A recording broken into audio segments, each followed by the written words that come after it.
Tonight, police are waiting to find out how a suspected shoplifter died after he was caught. Now, this all went down early yesterday morning at a Walmart in Lithonia, Georgia. It's about 20 miles east of Atlanta, and cops say a guy tried to sneak 2 DVD players out of the store. Now, 2 store workers and a security guard confronted him in the parking lot, and police say when they got on the scene, these 3 men were on top of the suspect. He wasn't responding. He was bleeding from his mouth and nose, and he was pronounced dead at the hospital. Now, Walmart has put out a statement. They've said, quote, "No amount of merchandise is worth someone's life. Associates are trained to disengage from situations that would put themselves or others at risk." And Walmart says the 2 workers involved are suspended with pay for now, but the security officer who was contracted, I should say, will not be working there anymore. So I want to bring in former police detective Steve Kardian. Steve, good to see you again. And let me ask you this. When does security have the right to restrain somebody at a store? Well, Ryan, we look at 2 things. We look at the state laws and we look at the policy that the store and or the security agency has.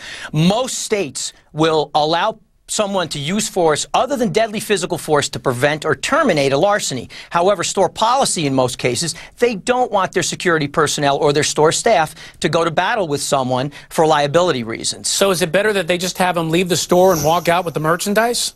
They're there to deter, detect, get a description, possibly a plate number of the car that they're driving so that they can pass that on to law enforcement. We see all too often when civilians get involved in trying to fulfill the role of the police officer that we have instances like this occur where death occurs.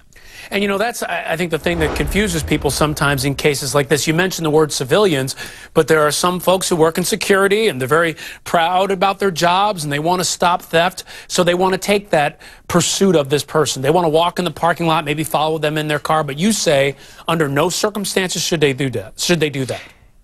Under no circumstances, with the exception if you're being attacked, and we won't know the full story. I did read a report, I saw a news report, which said that the security guard, after he applied the choke, said, "Tap when you can't breathe." That indicates to me, and I'm an early American Gracie Jiu-Jitsu black belt training in law enforcement for many years, that indicates to me that he has no idea what he was doing. Okay. And, you know, we talk about the holiday season now. You have more temporary employees. Do you see in your work these kinds of things happening more often because folks are hired on a temporary basis and maybe they don't have the kind of training that a full-time security officer would have?